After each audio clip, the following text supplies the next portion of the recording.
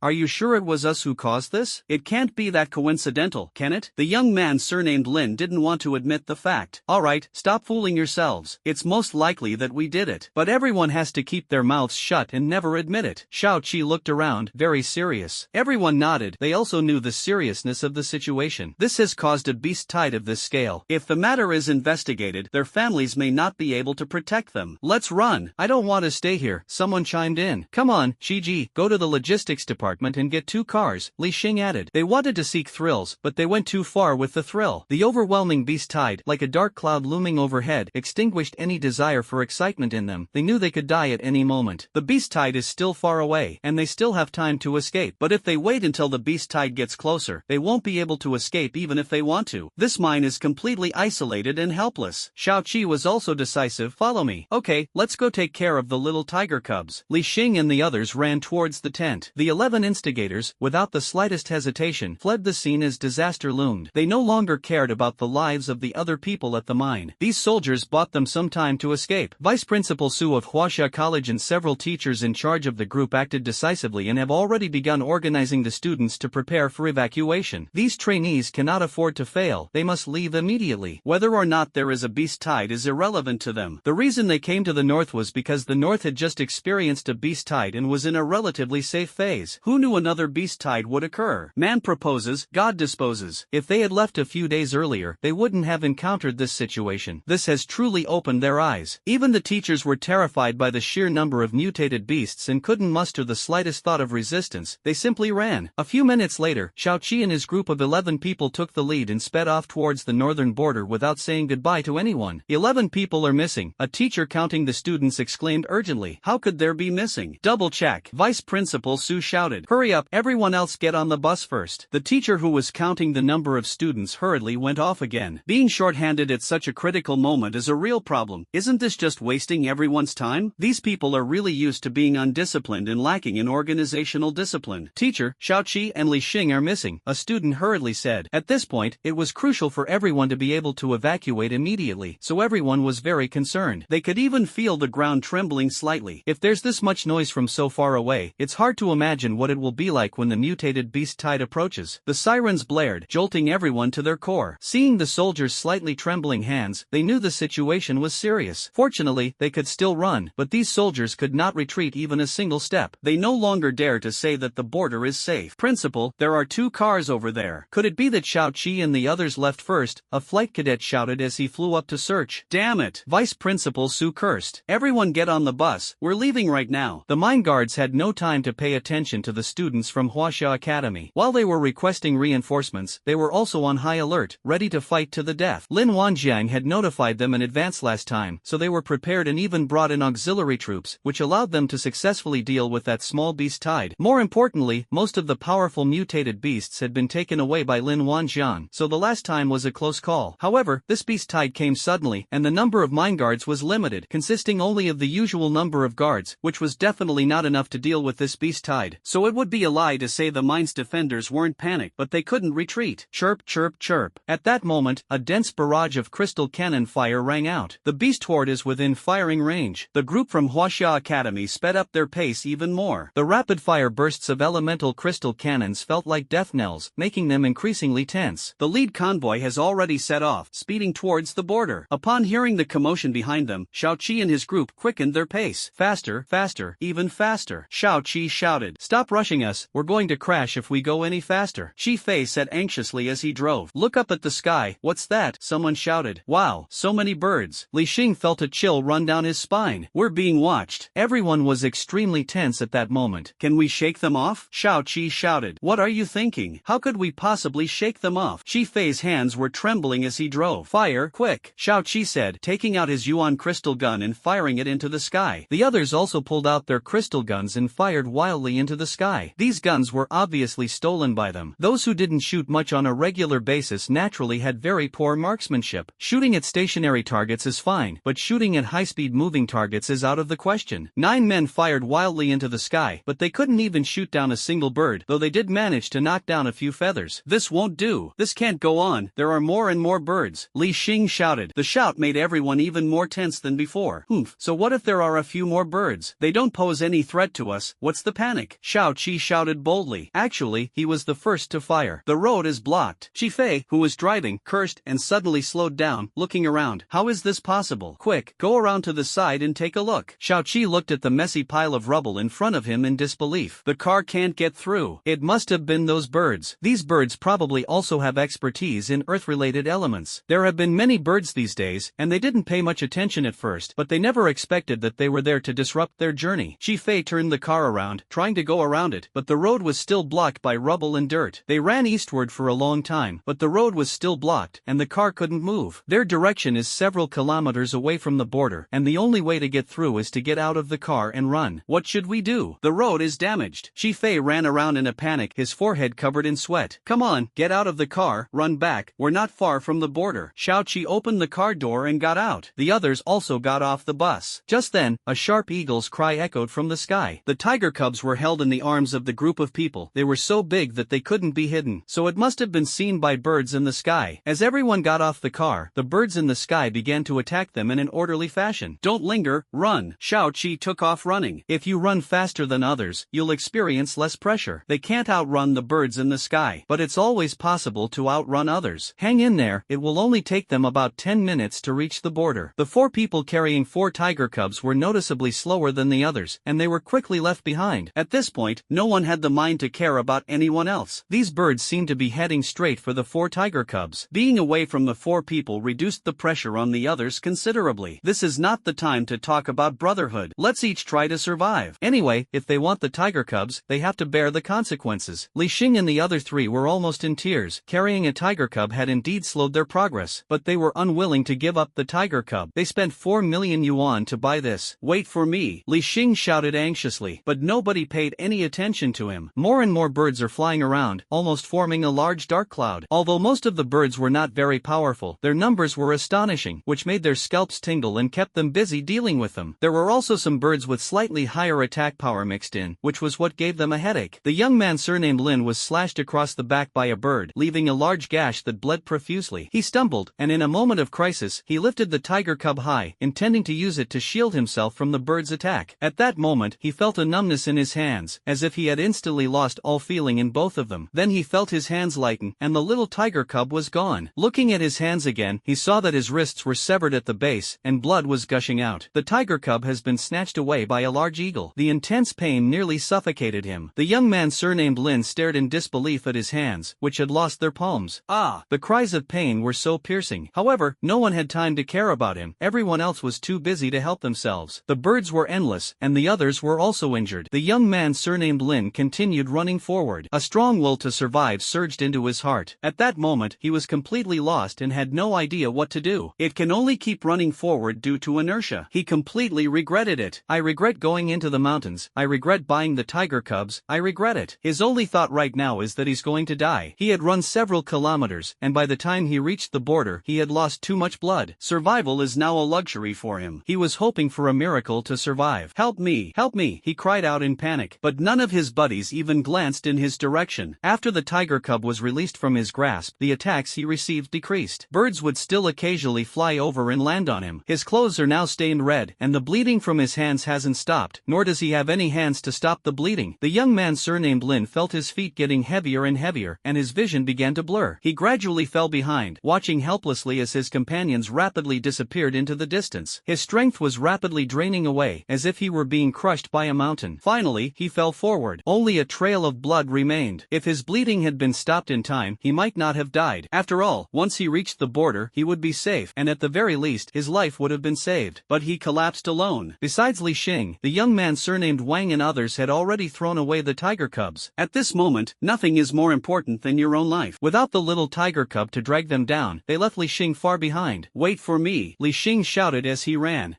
There's no way we can abandon the little tiger cub. He's a beast tamer, after all, that's the foundation of his future. There's no way we'd give up on the little tiger cub. These people are really something. They're all running faster than each other. What happened to our promise to share both the good times and in the bad. Li Xing was so angry he gritted his teeth. It's one thing to not share good fortune, but now that trouble is upon us, everyone's running away. He has finally come to terms with reality. What kind of friends are they? They're all just fair-weather friends. As he was running, he suddenly lost his footing with his left foot and fell forward. When he tried to get up, he discovered that his left calf was gone. A sharp pain shot through him, and Li Xing felt his vision go black. How could this be? It's all over. He struggled to his feet and crawled forward, crying out, "Brother Qi, save me. Help me. I'll give you money." Li Xing shouted in despair. Now that he has lost his leg, how can he run back to the border on one leg? Therefore, his only chance of survival lay with his companions. He could save his life if they stopped and carried him on their backs. But Xiao Qi didn't even glance at him before quickly disappearing from his sight. He watched helplessly as the tiger cub was carried away not far away. "Put it down. Put it down. That's my war beast," Li Xing shouted in despair. He can't escape now. However, he still tore off his clothes, quickly treated the wound on his foot, got up, and jumped towards the border. Life goes on, and so does the will to survive. Li Xing hadn't jumped more than a few steps when he was tackled to the ground by a flying bird. What kind of beast tamer is he if he doesn't have a battle beast? Li Xing is not much different from an unarmed ordinary person. Li Xing's screams continued. Under the relentless attack of the birds, he was unable to stand up again until his voice completely disappeared, marking the end of his short life. Although the young man surnamed Wang and another person had lost their tiger cubs, they were still some distance away from the people in front of them. I don't know if these birds were targeting them on purpose, but they were obviously attacked more often. Soldiers on the border also noticed the unusual situation. "Commander, there are so many birds over there, it looks like they're chasing someone," an officer shouted through binoculars. "Let me see." The regimental commander took the binoculars and glanced at them. Quickly, go and make contact. It seems to be people from Huaxia Academy." The regimental commander hurriedly ordered, "First and second companies, take anti-aircraft firepower and rush out of the city. The rest of you, be ready to provide support at any time." The people from Huaxia Academy chose the Xiao family's defense zone, saying that the Xiao family couldn't let anything happen to these talented young people, and their young master Xiao Qi was among them. Without hesitation, the soldiers immediately sprang into action. They've heard about the beast tied at the mine, and the higher-ups have already mobilized people to prepare for departure. The fact that people from Huaxia Academy have come here proves that things aren't looking good. And why are there only a few people? Huaxia Academy has several hundred students. Could it be? The regimental commander dared not think any further. He held the binoculars and looked north, his expression grave. Border alarms continued to sound, and they were all prepared for a tough battle. The beast tide can now be seen with the naked eye, though it's still quite far away. A tense atmosphere permeated the border. No one could understand what was wrong with this mutated beast. It's only been a short time, and there have already been 3 beast tides in a row. Even Go, the planner, wouldn't dare write a script like this. Xiao Qi ran ahead and noticed that it seemed like someone from the border had come out of the city to meet them. It seems they've discovered their situation here. He couldn't help but increase his speed a bit. The two who lagged behind suffered the most attacks, probably because their act of losing the tiger cub aroused public outrage. "Xiao Qi, wait a minute," the young man surnamed Wang shouted. "Why do you keep attacking us? Wait for us, let's huddle together and defend each other," another person shouted, exhausted from dealing with the situation. But nobody paid any attention to what they were saying. What a joke. Once the hatred has finally shifted to the later people, do you think they'd be stupid enough to stop? Your own life is your own. Ah! The young man surnamed Wang stumbled and fell. Then he was overwhelmed by the flock of birds. The piercing screams carried far, far away. Another young man was also not spared and was eventually swallowed up by the sea of birds. So what if they are geniuses? So what if they are level 2 cultivators? So what if they are from prominent families? 2 fists can't fight 4 birds. Besides, with flocks of birds everywhere, how many could they possibly kill? Among them are many powerful eagles and hawks. If even one of them inflicts a fatal blow, they're done for. Mutant beasts are very straightforward. Once they receive a command, they will carry it out. After seeing that the other 4 had died, the 7 people running ahead became even more reckless and charged forward. Border reinforcements were on their way, and the group sprinted for 60 seconds. Just then, another eagle's cry echoed from the sky. All the birds rushed towards the 7 people in front of them as if their lives depended on it. The convoy rushing from the border was getting closer and closer. Their air defense firepower would cover it in just 30 seconds. Just 30 seconds. "Help me, it's me, Xiao Qi," Xiao Qi shouted as he ran. His back was already a bloody mess. Everyone else was also feeling bad. Although they are still alive and kicking, much better off than the 4 who died, their situation is not very optimistic. If the 11 of them had stuck together from the beginning, they might have been able to wait for rescue. However, they scattered and ran, and were only focused on running, leaving their bodies wide open. This gave the Air Force and the sky an opportunity to take advantage of the situation. Some injuries that could have been avoided were instead incurred. At that moment, a bird in the sky activated its summoning skill. A giant white tiger, over 3 meters tall and over 7 meters long, appeared out of thin air and landed in front of everyone. This scene nearly killed Xiao-Qi and the others on the spot. The group stopped abruptly, nearly collapsing to the ground. Seeing a large white tiger at such close range, they couldn't muster the slightest desire to fight. A divine army has descended from the heavens. How familiar this scene is. Isn't this Lin Saishan's summoning skill? However, this skill appeared on an inconspicuous bird. It just goes to show that you can find all sorts of birds in a big forest. However, the birds in the sky can probably only summon the big white tiger. Its small size can't handle a group summoning. Roar! After the white tiger landed, it stared fiercely at the 7 people in the arena. This aura is unmistakable. These are the few humans in front of us who visited its cave back then. The white tiger instantly transformed into a massive beam of white light and charged towards Xiao-Qi, who was at the forefront. Xiao-Qi's pupils dilated, and he retreated repeatedly. At that moment, he was completely terrified. Why is that? They were almost there when reinforcements arrived. In just a few tens of seconds.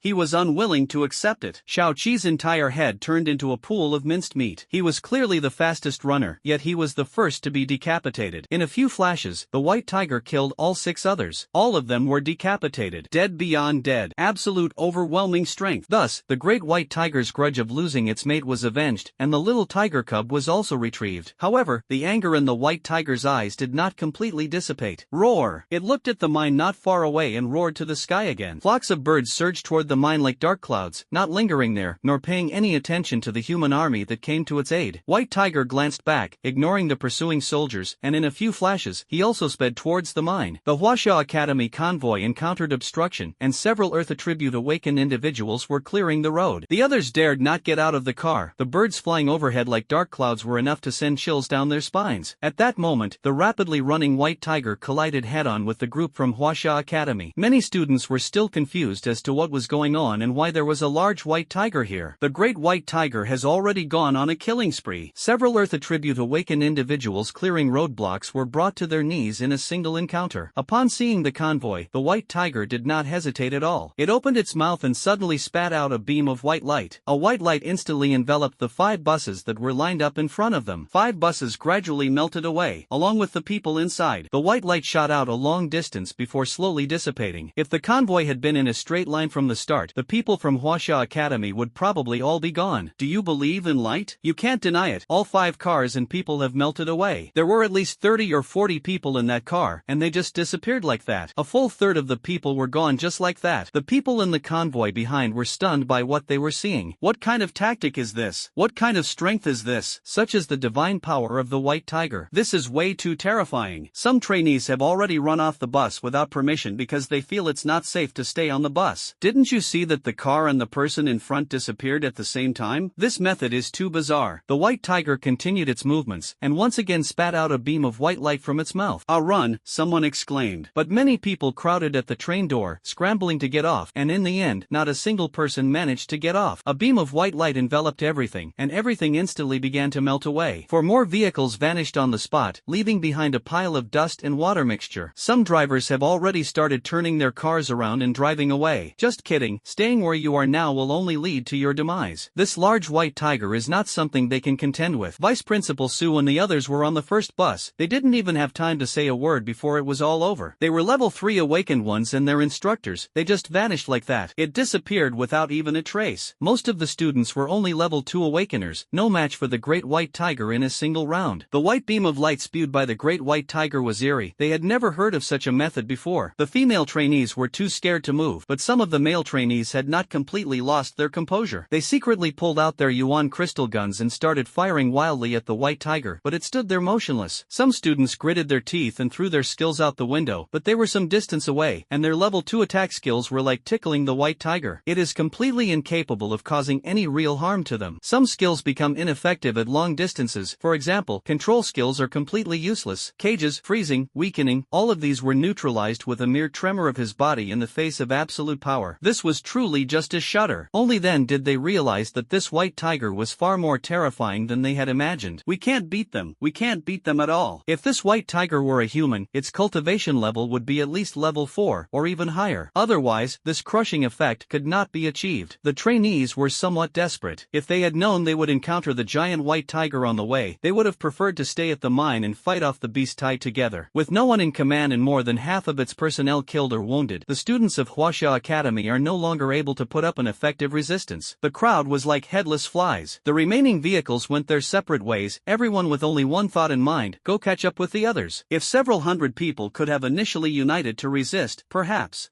they can last a few more rounds and die a little slower. Today is a nightmare for Huaxia students. The white tiger coldly watched the vehicles scatter and flee, then two more beams of white light shot out, taking out three more vehicles. Roar! It roared and caught up with the remaining cars in a few steps, sending them all away. Then it transformed into a beam of white light and headed towards the northern mine. As for the dozens of people who got off the bus and scattered, it only glanced at them and then ignored them. It was as if killing these scattered fleeing people would be a waste of its time. Tigers have their own pride. These people are like ants in their eyes, and hunting down ants gives them no sense of accomplishment. The ants scattered and fled. Surely it wouldn't expend so much energy chasing and killing them one by one. They weren't interested. There were much greater profits waiting for them at the mine. Therefore, out of the hundreds of students at Huaxia Academy, only 20 or 30 survived. Their eyes were filled with terror as they frantically ran towards the border. They acted as if they were afraid of dying if they were too slow. My former classmates and teachers are all dead. They ran and finally encountered the convoy that the Shao family had come out to meet them. What's going on? Why are there only you guys? Where are the others? The company commander shouted. Dead, all dead, a trainee murmured blankly. Damn it, they're all dead. What happened? Get in the car first. The company commander searched everywhere, but couldn't find any trace of their young master, Shaoqi. Where's Shaoqi? Have you seen Shaoqi? A company commander yelled at a cadet who had lost his virginity. Shaoqi, and the others seem to be ahead of us. It's too chaotic. We haven't caught up with them. The student, who seemed a little more alert after being yelled at, replied. The company commander felt his head buzzing. Were the people they were just about to meet Shaoqi and his group? But those people are all dead. Their heads are gone. How can we recognize them? The sudden appearance of the large white tiger startled them, and they almost turned the car around and went back. Fortunately, the white tiger left after a while. But young Master Shaoqi didn't respond. He looked at the headless corpses. Could young Master Shaoqi be among them? It seemed he was likely in grave danger. Damn it, take these headless corpses and go back first, the company commander roared. Never mind, we have to get back to the border quickly. It's too dangerous here. If the great white tiger turns back, they're doomed. This beast tide was eerie from beginning to end. The other side's objective seems very clear, unlike previous beast tides. Why did the white tiger appear out of nowhere and attack Shaoqi and the others? If Baihu intended to kill, why did he spare these 20 or 30 people? All of this is truly baffling. The company commander stopped thinking about it and decided to take the body back to identify it later. All of this had little to do with him. He wasn't familiar with Shaoqi and was simply following orders. The convoy returned much faster than it had when it left. He encountered an army that was going to support the mine, but the two sides did not greet each other and went about their own business. However, the reinforcements are destined not to arrive so quickly, and it will probably take quite a while to stop and repair the road. Jinjia Defense Zone, north of the mine. Commander, let's retreat. This beast tide is too big. A company commander from the Chun family said, his legs trembling. Yes, Commander, this beast tide is far larger than before, and there are many powerful mutated beasts. We can't possibly stop it with our small numbers, another company commander chimed in. We're in the far north, so we'll be the first to be hit and will definitely face the most pressure. Our regiment will become cannon fodder, another company commander said, trying to dissuade us. It's still not too late to run, but if we wait too long, it will be too late, and we'll be wiped out. Commander, make a decision soon. Just then, a large section of the city wall near them began to collapse, and many of Chen's soldiers fell directly down. Retreat! Retreat now! The Chen family leader finally made the wisest decision. Any later and they would have really died. If a mine is gone, you can find another way, but if people are gone, then it's truly over. This beast tide is beyond their ability to handle. He saw no chance of winning. Commander Chen also lamented his bad luck, having only been in charge of the mine defense zone for a short time. After Chen Outyan left, he thought it was a great job and even went to great lengths to get this opportunity to be stationed there. Who knew this would happen? What terrible luck! If we don't run now, we might not be able to escape at all. The beast tide is already at the city gates. What he saw, elephants, rhinoceroses, lions, tigers, leopards, such a magnificent lineup is truly rare. He didn't believe that his 1,500 plus men could stand up to the beast tide head-on. Moreover, the sturdiness of this earthen wall is obviously not up to par. It collapsed before the game even started. How can we play ball like this? With no reinforcements in sight, he took advantage of the officer's words and readily agreed. After giving the order to retreat, the Chen family commander immediately ran back. At this moment, one can no longer care about appearances. Survival is the most important thing. Why did the Chen family choose the northernmost defense zone at that time? He cursed Chen Outyan 7 or 8 times in his mind right now. When the Chen family soldiers started started to run away. The Xiao and Su family soldiers also wavered. Damn it, the reinforcements haven't arrived yet, the third son of the Xiao family cursed. The reinforcements arrived noticeably late this time. He was unsure of the sheer scale of the beast tide. This one was clearly different from the last. Moreover, they had taken precautions beforehand last time. This incident happened suddenly, and the beast tide seemed to have a very clear purpose, but he didn't know the reason for it for the time being. It's bad, Commander. South,